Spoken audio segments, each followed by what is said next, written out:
tiba-tiba memutuskan untuk bergabung di SSB? Berarti sudah mendapatkan will card lah, izin lah. Dari situ lah, dari memang waktu itu SSB mulai didukung tuh karena memang ada kemauan, memang motivasi tinggi motivasinya tinggi, pengen sekolah, pengen aja ada yang ngajakin main kemana main kan. Ikut Haornas waktu itu ya pernah saya sampaikan gitu kan. Jadi agenda tuh dulu, event dulu tuh kalau nggak Haornas nanti ujungnya Suratin. Kita sama-sama mantan ya. Kan 5 tahun ke belakang itu kan naturalisasi itu kan booming sekali gitu loh. Saya rasa saya kurang setuju. Banyaknya mungkin satu udah oke, nggak apa-apa kalau memang dia benar-benar punya kualitas sesuai dengan kebutuhan. Ya itu dia. Tapi kalau seumpama sekarang kan kita lihat banyak sekali banyak. masuk. Akhirnya kan kita lihat sekarang kita punya striker siapa sih sekarang? Nomor 9 nggak ada. Yang kita banggakan zamannya Kurniawan dulu. BP dulu zaman saya aja BP Kurniawan BP itu kualitas tuh. Ada Jenderal Arif, ada Ilham Jai Kusuma, ada Ayudin, ada Purwanto, zaman era terakhir tuh. Setelah itu ada naturalisasi hilang. Akhirnya intinya sulit menutup kesempatan untuk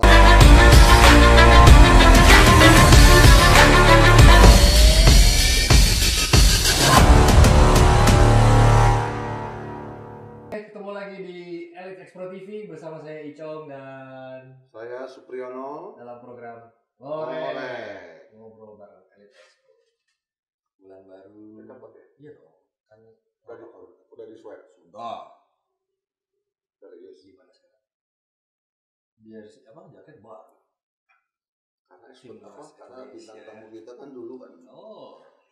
Pernah berjasi Liga sudah belum liga ya? Udah bergulir sekarang udah. Precision pramusim. Ya mudah-mudahan alhamdulillah udah berjalan ya.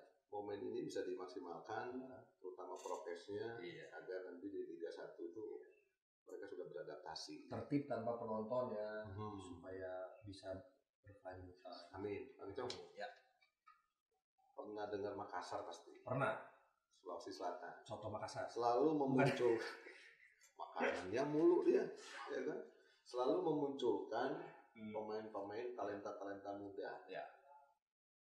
Tidak hanya di klub, tapi juga di tim nasional. Beliau pernah di Persib Bandung juga. Menarik buat kita ajak ngobrol narasumber hari ini. Siapa beliau? Coach Isnan Ali. Apa kabar? Baik, Bang. Sama. Alhamdulillah. Lama juga ya di Persib ya. Jadi bisa bahasa Sunda. Sedikit. Asik. Sedikit lah. Oke, sahabat Elite ya, kembali kita berbincang di sini, kita korek ya. Siapa tahu ada edukasi, ada pengalaman yang bisa dipakai nanti oleh adik-adik kita.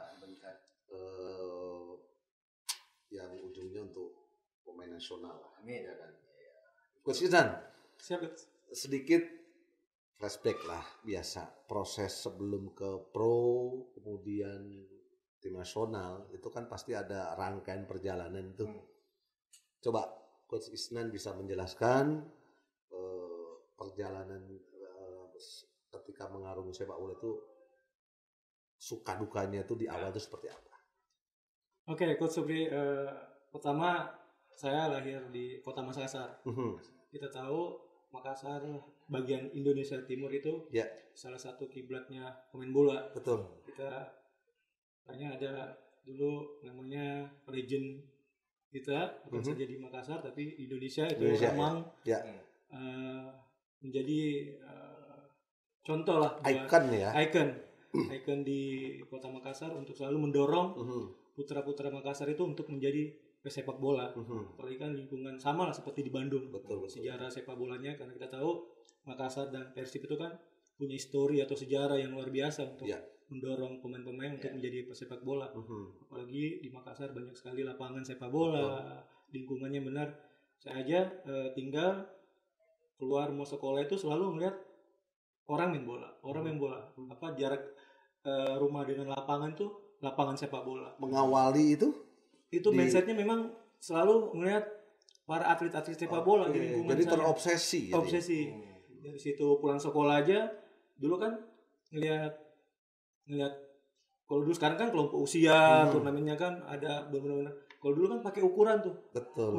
Masuknya ngerasain tuh. Jadi pakai tinggi badan tuh kalau jadi ikut turnamen yang diukur tuh tinggi badannya. Betul. Jadi, gawangnya berapa meter, misalkan gawangnya 165, pemain yang main di 150 dulu gitu tuh patokannya. Jadi ngelihat pengen awalnya di situ. Pengen sepak bola. Akhirnya main kalau pulang sekolah dipanggil teman, main bola, mau hujan panas main bola terus happy aja. Tapi yang pertama karena usianya waktu masih sekolah itu kan namanya orang tua saya itu kan kerjanya di rumah sakit ya, rumah sakit kepala laboratorium lah di rumah sakit. Ada salah satu bersalin masih sempat dilarang tuh main bola.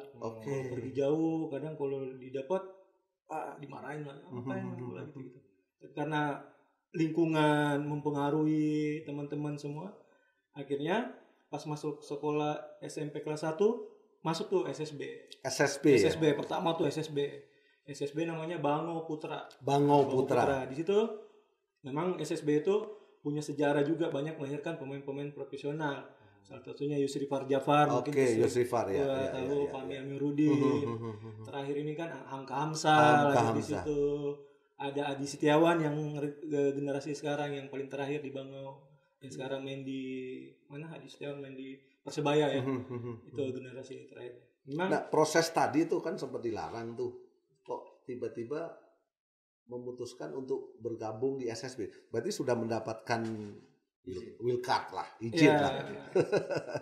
Dari situ lah, dari memang waktu itu SSB mulai didukung tuh karena memang ada kemauan, memang motivasi tinggi. Motivasinya tinggi, pengen sekolah, pengen aja. Ada yang ngajakin main kemana kan. Ikut Haornas waktu itu. Yang pernah saya sampaikan. Gitu kan? Jadi agenda tuh event dulu tuh kalau nggak Haornas nanti ujungnya suratin. Dulu jenjangnya seperti itu. Jadi usia kalau nggak salah tuh Haornas tuh usianya 13-14 kalau nggak salah. 13-14 kita main dulu di lokal domestik di situ ya. Makassar. Juaranya nanti klub itu wakili nasional. Waktu itu mainnya di Bekasi, saya ingat. Bekasi di Stadion Patriot Bekasi sekarang itu dulu. Di situ mainnya. Dari situ pulang mulai tuh makin semangat orang tua karena kan waktu itu kan kalau kita zaman-zaman itu kalau kita pergi main keluar pulau itu kan suatu kebanggaan. Lagi waktu masih zaman-zaman sekolah. Aduh, itu guru kita dapat perhatian khusus karena setidaknya kan mengangkat derajat sekolah kita sendiri dan daerah kita. Situ terus giat berlatih ikut. Akhirnya tambahnya usia, masuk lagi suratin. Jenjangnya di situ. Jenjangnya ada jelas tuh waktu itu. Jadi tingkatan jenjangnya ada terus. Ikut lagi antar Sulawesi, mainnya di Manado. Jadi jenjang-jenjangnya terus, masuklah di PSM Junior lagi. Masukkan dipantau PSM Junior. Setelah PSM Junior untuk masuk ke tim sulit karena persaingan memang ketat banget. Kualitas di pemain-pemain Makassar tuh sama kayak di Bandung. Banyak pemainnya punya kualitas yang luar biasa lah, memang di level saya banyak. Akhirnya kita dikontrak itu manajer kita di PSM Junior tuh perusahaan Telkom sama PLN. Jadi waktu itu banyak pemain kami seangkatan kami tuh yang bagusnya waktu zaman itu kan banyak yang kerja di antar instansi. Jadi setelah kita PSM Junior kita direkrut PT Telkom, PT PLN karena gairah sepak bola Makassar waktu antar instansi aja jalan. Galakarya ya? Iya, Galakarya.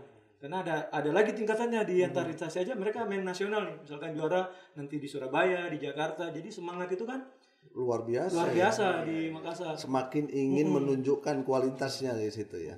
Jalan terus. Ya. Masuk di Telkom, jadi dilema nih. Karena waktu itu pas masuk di Telkom, udah honor gitu digaji. Ada pilihan untuk ke Kalimantan Selatan. Untuk mengawali karir terbuka untuk profesional, terbuka nih. Pilihannya kan waktu, tapi Telkom juga tuh untuk mewakili Makassar itu mainnya di Surabaya. Jadi tiketnya sudah ada, diajakin sama Bang Fahmi Amiruddin. Waktu itu Bang Fahmi di Barito, Bang Fahmi kan waktu itu kan terkenalnya waktu final sama Persib. Betul. Tahun berapa gitu kan ya. 95 kalau nggak 96. Diajakin ke Banjarmasin untuk prapon dulu. Prapon Kalsel dulu. Belum ke Barito. Itu dilema berarti. Nah, dilema nih. Satu sisi besok berangkat, tiketnya sudah ada. Mau ke Surabaya. Satu laginya untuk prapon. Itu usia berapa nih? Itu setelah PSM Junior usia pas tamat SMA 19-20-an lah, masalah dulu 19-20-21-an kalau nggak salah. Oke, dan ketika itu situasi kan pasti galau tuh untuk memutuskan itu. Pertimbangannya tiba-tiba memilih prapon itu berkomunikasi dengan siapa orang-orang terdekat? Tentunya orang tua waktu itu kan ibu ya. Disuruh milih ya? Ibu, ya. Kalau pilihannya sih balik ke saya, tapi untuk pilihannya ke saya ada ibu karena orang tua ayah almarhum bapak waktu itu lagi di Jakarta. Bapak lagi di Jakarta, cara lah sama ibu. Tapi untuk keputusannya itu ada di saya. Saya melihat kalau seandainya saya karena kita ceritanya pengen pemain profesional nih. Motivasinya waktu itu kan kita pemain jadi pemain salah satunya karena coach Mbak Supri. Mindset zaman era kami itu dulu pengen seperti Primavera. Karena dikit-dikit waktu zaman bola go kan. Dan ada lensa ya. Iya, ada role model kita, panutan kita. Supri waktu itu zaman Kurniawan, termasuk Bang Hilam Ramadona. Buka lemari aja, lemari yang lapisan baju kami itu aja, saya itu aja berita Primavera. Jadi memang dorongan-dorongan dari situ, dari Makassar, Primavera, zaman era kami kan senior, kemudian diperkuat dengan diberangkatkannya Primavera Italia ketika itu ya. Waktu itu salah satunya yang mendorong juga untuk keluar itu Coach Yeyen. Nah, Coach Yeyen waktu itu kan di PSM, sempat ikut tur. Dia kalau kamu memang mau jadi pemain, kamu harus keluar. Dan akhirnya memutuskan untuk keluar di prapon tadi. Karena untuk berikutnya untuk peluang untuk menjadi pemain profesional tuh mungkin jenjangnya lebih besar. Saya keluar daripada saya di Makassar. Begitu. Keluar, saya ikut prapon Kalsel. Setahun nggak lolos waktu itu, ketemu Kaltim main di Palangka. Tahun berikutnya saya dimasukin, ada beberapa pemain prapon itu termasuk saya dipromosikan untuk senior ke Barito. Nah di situ awal 2000-an tuh waktu itu. Tidak ada minat untuk habis prapon itu, memang tidak ada minat untuk PSM. Balik lagi PSM. Enggak. Waktu itu kan PSM kan, kita tahu. Saya bilang dari awal persaingannya memang waktu itu di PSM sangat luar biasa. Bayangin aja pemain Primavera, sekelas Bang Yeyen ada kan, aku belum lagi pemain putra daerah memang harus yang sudah benar-benar punya inilah. Sedangkan yang untuk yang baru aja untuk ke situ sangat sulit waktu itu. Memang berapa ada dorongan dari official voice PSM, ini pemain bagus nih, ini bagus nih gitu. Cuman yang menentukan kan waktu itu pelatih. Coach Embasri waktu itu. Betul. Akhirnya udah saya pilih keluar aja. Saya pilih keluar, bismillah, tanpa orang tua saya almarhum bapak tidak tahu saya pergi ke sana kan. Itu momen yang sangat luar biasa. Itu masih zaman-zaman naik kapal laut. Iya. Aduh. Itu namanya proses perjuangan benar-benar kan ada. Akhirnya setelah prapon masuklah Barito. Barito juga cepat tuh prosesnya. 1 musim saya di Barito, 2 musim saya udah dapat tempat tuh waktu itu kan. Coach Salahuddin. Coach Salahuddin itu kan juga timnas pernah juara 91 SEA Games. Karena mungkin juga beliau juga karena faktor usia juga sudah mulai ada regenerasi. Dan momennya mungkin pas saya masuk di situ.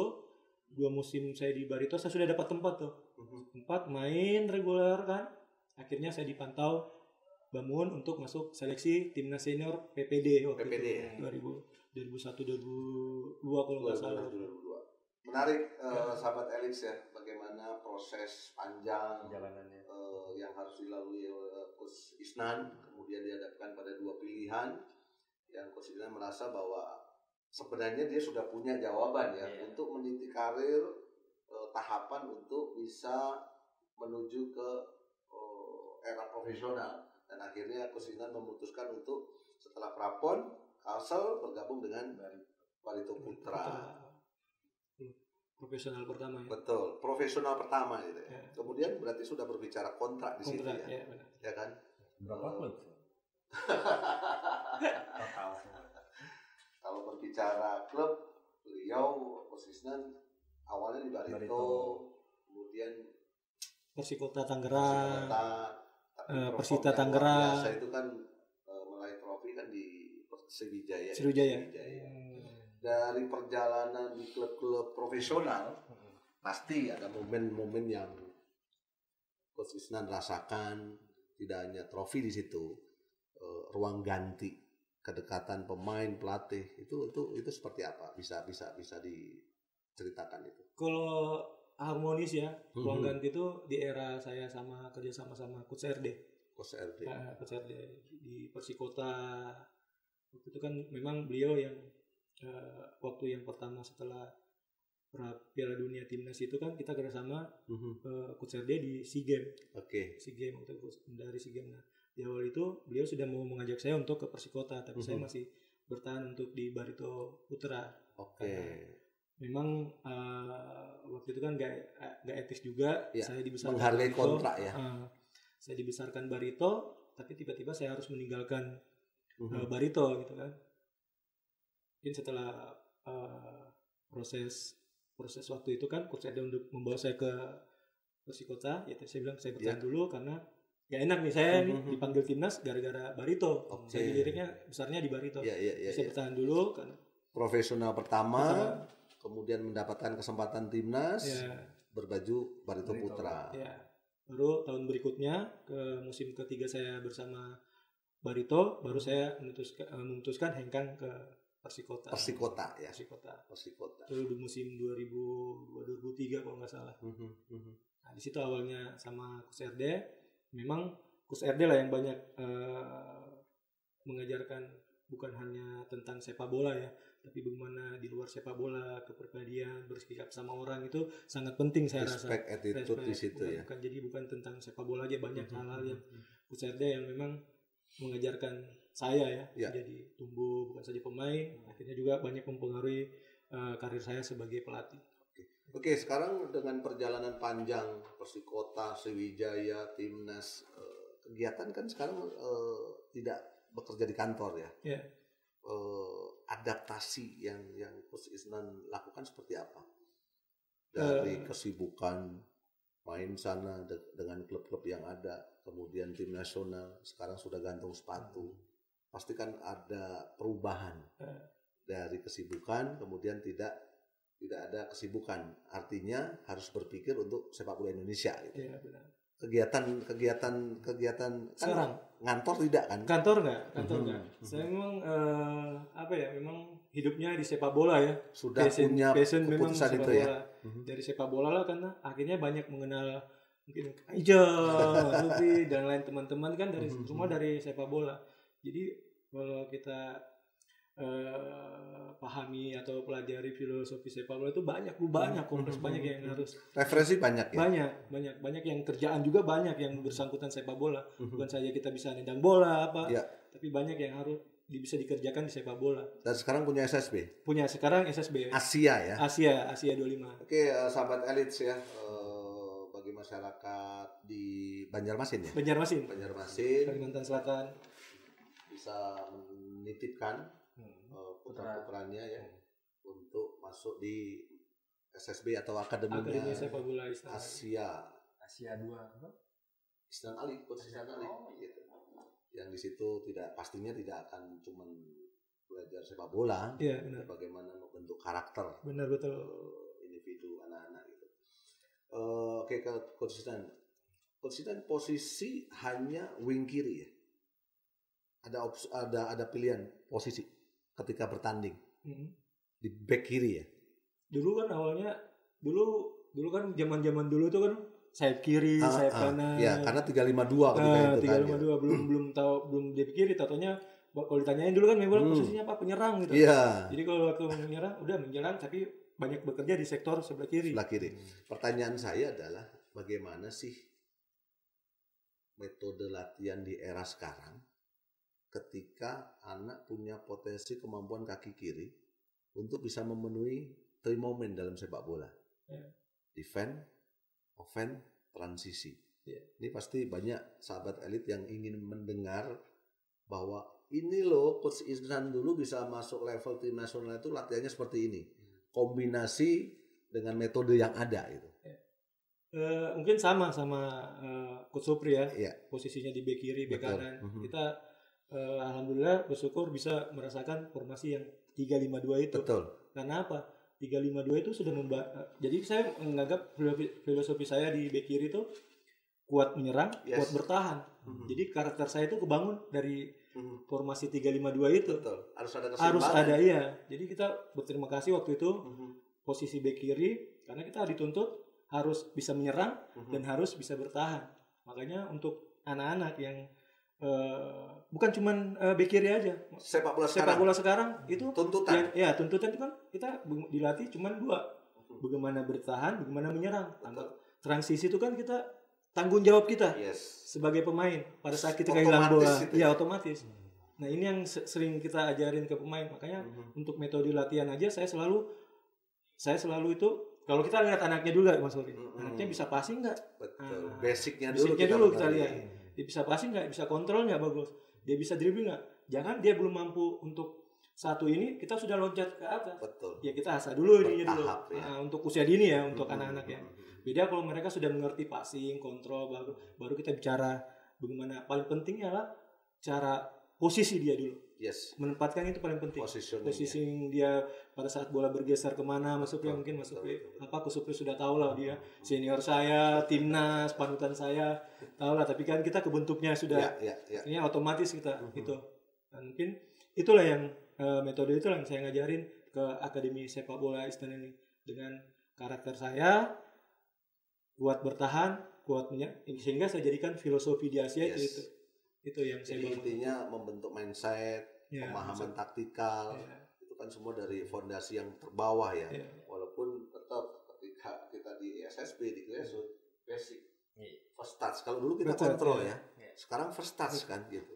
Karena first touch itu akan first touch-nya benar, itu akan mempengaruhi kemana arah bola itu akan dipasing. Sentuhan pertamanya itu penting sekali. Body save-nya ya Mas ya. Betul. Makanya sistem konsep metode latihan sekarang mungkin dengan zaman kita dulu beda ya kan. Alhamdulillah sekarang kita bersyukur juga sama instruktur. Betul. Dan punya Villanesia di situ. SDM pelatih. Iya, percepatan ya. Tapi ada mimpi nggak Indonesia seperti apa pengennya dengan Villanesia? Dan satu lagi, setuju nggak dengan naturalisasi? Kalau naturalisasi kayaknya enggak ya. Kita sama-sama mantan ya. Kan 5 tahun ke belakang itu kan naturalisasi itu kan booming sekali gitu loh. Saya rasa saya kurang setuju. Banyaknya mungkin satu udah oke nggak apa-apa kalau memang dia benar-benar punya kualitas sesuai dengan kebutuhan. Ya itu dia. Tapi kalau seumpama sekarang kan kita lihat banyak sekali masuk. Akhirnya kan kita lihat sekarang kita punya striker siapa sih sekarang? Nomor 9 nggak ada. Yang kita banggakan zamannya Kurniawan dulu. BP dulu zaman saya aja BP Kurniawan BP itu kualitas tuh. Ada Jenal Arif, ada Ilham Jai Kusuma, ada Ayudin, ada Purwanto, zaman era terakhir tuh. Setelah itu ada naturalisasi hilang. Akhirnya intinya sulit menutup kesempatan untuk para pemain-pemain yang lain untuk naik. Kalau sekarang banyaknya kesini nikah cari uang. Naturalisasinya. Buktinya kemarin PSM main tanpa pemain asing menang. Tanpa naturalisasi menang. Jadi kan bukan jaminan. Tapi siapa yang mau bertarung, siapa yang mau kerja mungkin. Betul. Walaupun di 2010 saya pikir itu sesuai kebutuhan dengan Gonzales masuk itu ya. Gitu. Tapi kita juga nggak tahu kebutuhan timnya seperti apa. Betul. Pelatih yang lebih paham. Marketing juga untuk menjual tim. Entertain juga. Banyak mempengaruhi. Kalau ngomongin Kota Bandung nih Bang, dulu masuk ke Persib tahun berapa? Tahun 2010 setelah dari Sriwijaya. Dari Sriwijaya Persib. Masnya di Sriwijaya. Iya. Sriwijaya seorang pemain itu kan impiannya itu kan mungkin di Indonesia itu cuman 2 masuk timnas dan bisa membawa timnya sebagai juara. Mungkin ini prestasi yang tertinggi untuk kita seorang pesepak bola. Bisa membawa timnya juara, bisa bermain untuk tim nasional. Dan itu materi the dream team ya. Di Sriwijaya itu ya. Ya, karena di situ mungkin double winner. Piala Indonesia ya. Piala Indonesia, Piala Copa sama Piala Jarum waktu itu kan. Bisa juara, ya itu mungkin pencapaian tertinggi lah sebagai saya pesepak bola untuk berarti itu kamar gantinya begitu harmonis tuh ya. Iya, karena itu tadi karena Coach RD. RD itu dekat sama pemain. Bukan saja di dalam ya, tapi dia bisa menyatukan karakter pemain yang punya nama, tapi ego ditekan. Iya, ego ditekan, semua sama untuk dia. Semua sama, nggak ada yang di anak tirikan, nggak ada juga yang jadi pemain spesialis buat dia, nggak. Semua sama, porsinya semua sama, semua dapat kesempatan main. Dan paling penting yang Coach RD itu lakukan sama pemain tuh pada saat pemain sudah bertanding tuh. Itu yang paling berkesan bagi saya. Pada saat kita bertanding sudah capek, dia masih sempatin cek satu-satu kamar masing-masing kondisi pemain mereka untuk seperti bagaimana kondisinya, sakit nggak. Nah itu yang jarang saya dapat di pelatih-pelatih yang lain. Capek jadi hilang. Jadi kita merasa dihargai. Kita merasa dihargai, kerja kita merasa dihargai. Itu yang sentuhan akhirnya pada saat kita kerja untuk dia, kita 100%. Tanpa disuruh pun kita melakukan. Itu mungkin yang harus kita pelajari di luar sebagai taktik tapi sentuhan ke pemain. Ada non teknisnya ya, non teknis. Menarik sahabat elit ya, seorang pelatih dengan apa yang disampaikan oleh Coach Isnan, bahwa seorang pelatih itu tidak hanya mampu untuk mengejar kemenangan 3 poin, tapi bagaimana pendekatan ke para pemain itu juga harus mereka miliki ya. Untuk apa? Untuk mereka bisa perform. Untuk apa? Untuk mereka bisa menjalankan taktikal. Itu kan intinya kan. Bermain lepas. Betul, bermain nothing tulus, punya komitmen yang sama, tujuan yang sama. Ini jadi pembelajaran yang menarik ya untuk. Tapi juga bukan juga pelatih juga, tapi memang kita harus bersinergi ya. Yes. Itu kan juga media, manajemen, supporter. Memang visinya tujuannya juara nih. Betul. Kalau kita bicara juara kan ya sudah kita mikirnya ke sana aja, jangan sampai keluar. Itu yang mungkin yang juga harus kita ini sebagai. Dan jangan lupa izin Allah. Ya, doa itu yang menentukan. Coach Isnan, dari perjalanan Barito, SSB, ya kan, kemudian tim nasional, sekarang sudah menjadi coach, punya SSB. Pastikan punya mimpi ya, punya keinginan bahwa sepak bola Indonesia itu bisa berada di nggak usah Eropa lah, level Korea, level Jepang gitu kan, apalagi dengan federasi sudah banyak dengan kursus segala macam. Mimpi apa yang akan ingin Coach Isnan harapkan capai di persepak bolaan Indonesia? Tentunya ya pertama kita rubah mindset dulu kita rubah. Kita harus berubah mindsetnya untuk bermain di luar dulu kan. Sekarang apalagi kan banyak panutan dia atau role model dulu atau pemain yang sudah sekarang. Kalau dulu kan zamannya mungkin kita ngeliat angkatan saya paling Coach Bima kan, Kurniawan waktu itu. Kalau di angkatan saya waktu itu Bambang. Kalau sekarang kan banyak yang mungkin mereka bisa seperti itu. Dan saya rasa kesempatan itu pasti ada sekarang. Sekarang tinggal pemainnya lagi. Kita rubah mindsetnya bagaimana dia bisa bermain di sana dengan mempersiapkan dirinya dulu, ya kan, mentalnya dulu nih. Harus siap dulu. Makanya kenapa saya bikin akademi sepak bola? Ketika balikin lagi gini maksudnya, saya bikin akademi sepak bola itu salah satunya memang untuk benerin fundamentalnya yang dasar ini. Basicnya ya. Nah basicnya dulu, karena pengalaman saya ngelatih senior di Martapura, banyak sekali pemain lokal, pemain putra daerah yang ada di Martapura saat itu 1-2 tahun hilang gitu kan. Berarti kan ada yang nggak benar nih. Ada yang nggak benar dari kita, bukan karena kita ngajarinnya basic lagi, masuk yang tadi bagaimana headnya, bagaimana sentuhan body shape-nya. Nah ini harusnya untuk senior level kita nggak ngajarin ini. Sudah tidak ada pekerjaan lagi. Kita cuma bicara taktik strategi. Bagaimana kita 11 lawan 11, apa yang kita press build up berapa gitu. Nah inilah kenapa saya bisa terjun ke bawah untuk akademi, karena salah satunya untuk membenarin ini. Punya motivasi di situ ya. Karena kalau untuk senior usia yang kayak 18, 17 itu kita nggak bisa, mindsetnya itu kita udah nggak bisa rubah. Karena dia sudah dari bawahnya tumbuhnya seperti itu. Iya. Di mana kita benerinnya? Kita turun lah. Di grassroots-nya, di akar rumputnya. Ya, karena mungkin waktu kita juga nggak bisa salahin si pemainnya. Iya.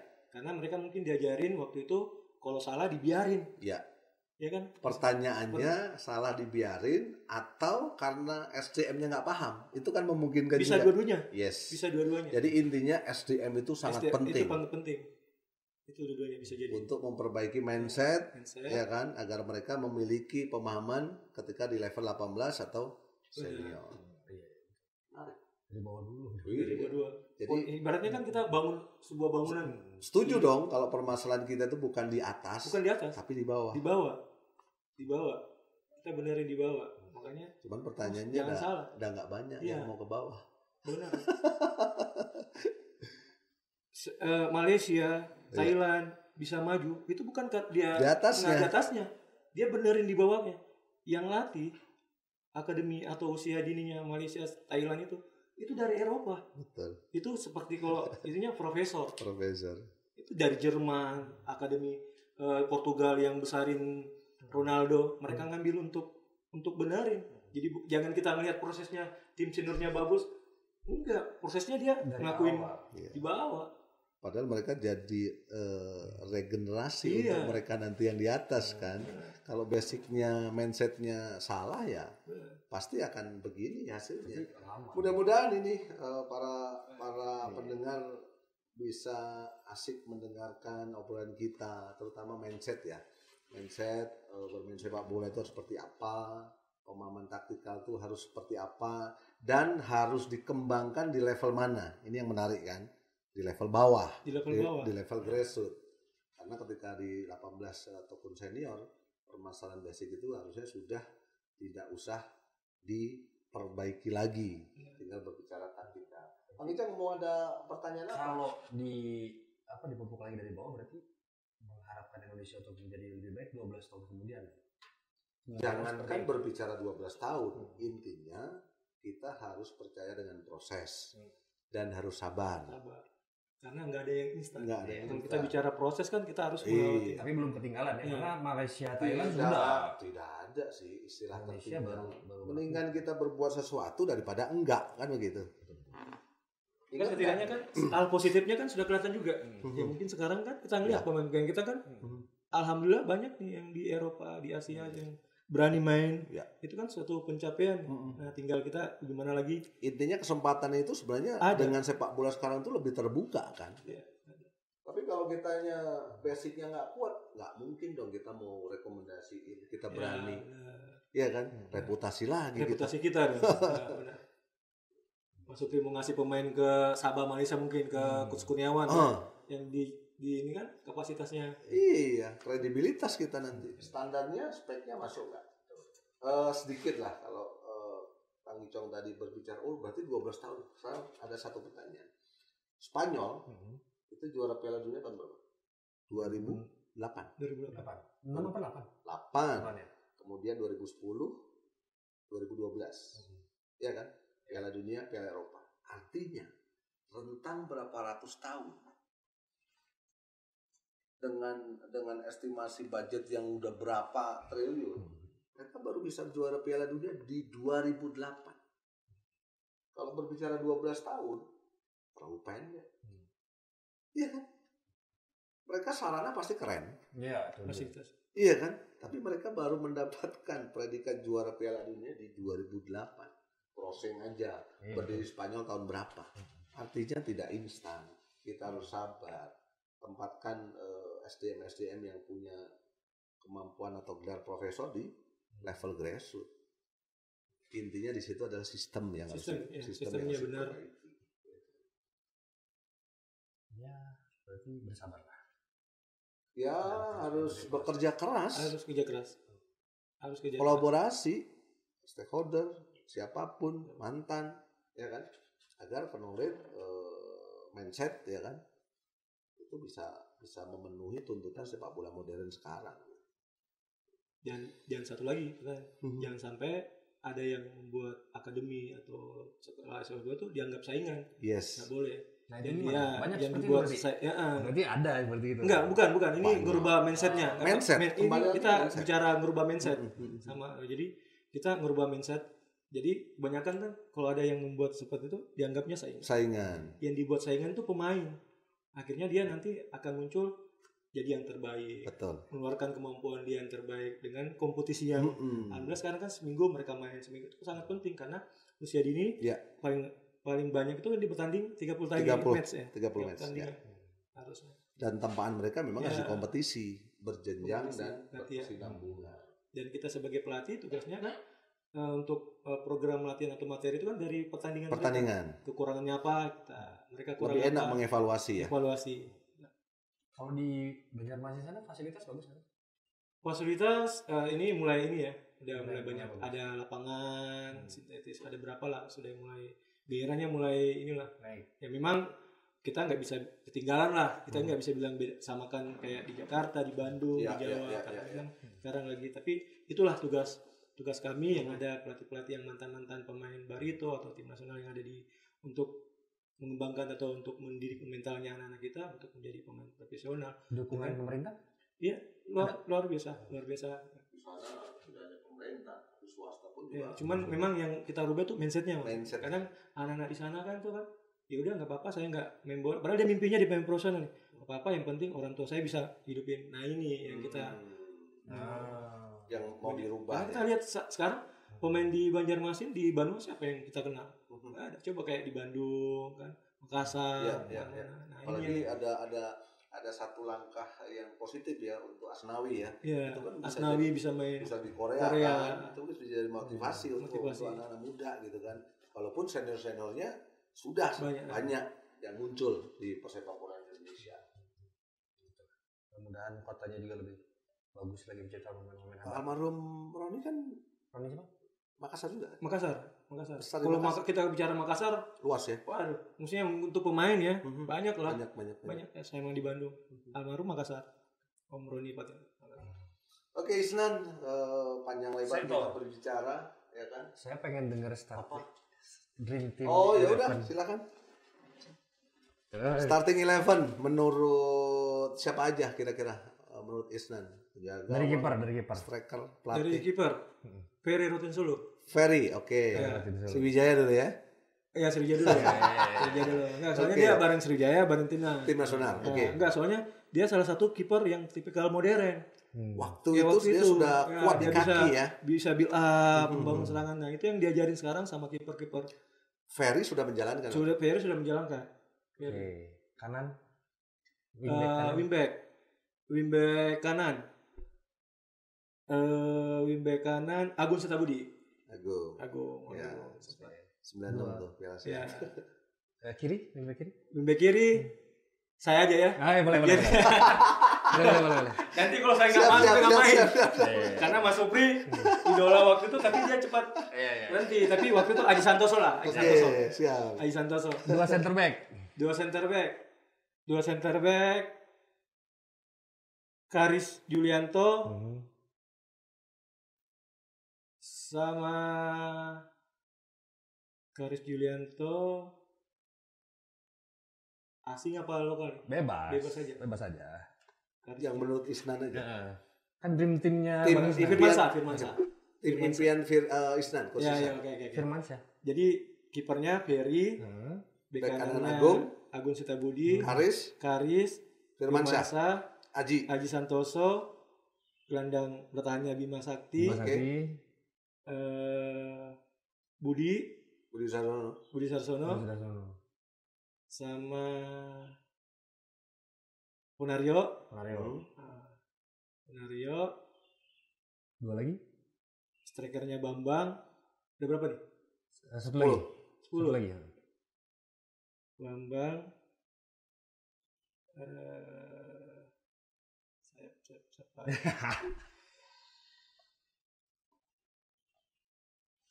Elebo ya? Satu lagi dong berarti. Udah. Tadi kan gelandang baru Bima. Iya. Popon. Berarti satu lagi. Gelandang serang ya? Iya kan? Budi. Iya kan? Bima, Ponario, Budi Sudarsono, ya. BP, Eli Eboy, satu lagi tuh. Iya, satu lagi. Kalau mau 4-3-3. Satu lagi. Saya geser Budi ke kiri deh. Saya masukin di tengah Samsul Herudin. Oke. Terang. Untuk pelatih? Pelatih Kuserde. Berarti Isnan asisten ya? Iya. Nanti tolong tim editor dibikin informasinya. Diaduin dengan. Oke, sebelum kita closing, saya pengen nanya. Khususnya pernah dilatih ke pelatih lokal, Coach Erdi dari Rukito, kemudian Ivan Kolep ya. Beni dulu. Terus dari kalau mengkomparasikan antara pelatih lokal dan asing, pengalaman khususnya apa yang dirasakan? Tentu sebagai pelatih kan kita ngambilnya yang terbaik ya dari mereka, karena semua punya kelebihan masing-masing. Betul. Jadi kita ngambil semua apa yang misalkan Coach Erdi tadi saya bilang sentuhan pendekatan ya. Bagus ya kita ambil. Kalau jadi kan semua pelatih itu punya kekurangan dan kelebihan masing-masing. Yang kayak kita ambil kan kelebihannya. Kita adopsi semua yang kelebihannya. Ya kita pakai, karena dari situlah yang kita dapat ilmu dari mereka. Betul. Bagaimana kerasnya Om Bini Dolo, bagaimana disiplinnya Ivan Kolep. Dikombin ya jadinya. Oke, menarik. Obrolan kita hari ini. Terus yang terakhir mungkin tanggapan dengan adanya Elite Expo Bandung. Ini kan ya kita tahu ya, tidak semua mantan itu punya rezeki yang bagus. Nah, ini dalam satu wadah yang sama gitu. Harapan ke depannya seperti apa? Ya, pertama tentu saya sangat antusias ya melihat aspek ada yayasan Elite Expo ini, karena saya lihat programnya sangat luar biasa. Ya, bukan saja untuk sekedar misalnya kayak program podcast kan, bukan eksibisi, tapi kan tentunya yang paling penting itu sosial kemanusiaan yang peduli terhadap sesama atlet. Mungkin bukan saja atlet tapi di luar atlet yang peduli, karena sepak bola itu mengajarkan kita peduli. Nah, kalau kita menyadari kan, karena saya aja sendiri, saya sukses jadi pesepak bola kan bantuan dari orang. Nah, jadi misalkan saya nggak bisa membalas dari yang membantu saya, paling nggak saya kan ngebalas ke orang lain. Jadi siklusnya seperti itu terus. Jadi makanya kalau anak-anak saya aja di akademi saya ngajarin, bukan cuman saya ada program di akademi saya setiap hari Jumat itu namanya Akademi Sepak Bola Islam berbagi. Ya, jadi kita bukan ngajarin mereka, tapi kita edukasi juga bagaimana peduli terhadap sesama. Ya, bagaimana kita berbagi sama orang. Waktu yang awal pandemi bagaimana kita ngumpulin untuk orang tua, untuk kita berbagi ke jalan. Itu sangat penting juga buat kita. Betul. Luar biasa itu. Tidak hanya tadi fun game, tapi bagaimana di Elite Expo itu ada program-program yang lain, ada podcast, kedepannya kita sosialisasi ke daerah-daerah, edukasi, bersilaturahmi, itu yang terpenting ya. Kemanusiaan. Betul. Oke, Coach Isnan, terima kasih banyak waktunya. Sama-sama Coach. Mudah-mudahan sehat, ya kan, lancar semuanya. Amin. Kemudian sesuai dengan harapan kita dan sepak bola Indonesia akan tetap maju. Oke. Siap? Oke, demikian perbincangan kita dengan Coach Isnan Ali. Nantikan narasumber berikutnya hanya di Ngorek, ngobrol bareng Elite Expo. Siap. Thank you. A jolt and then you'll die.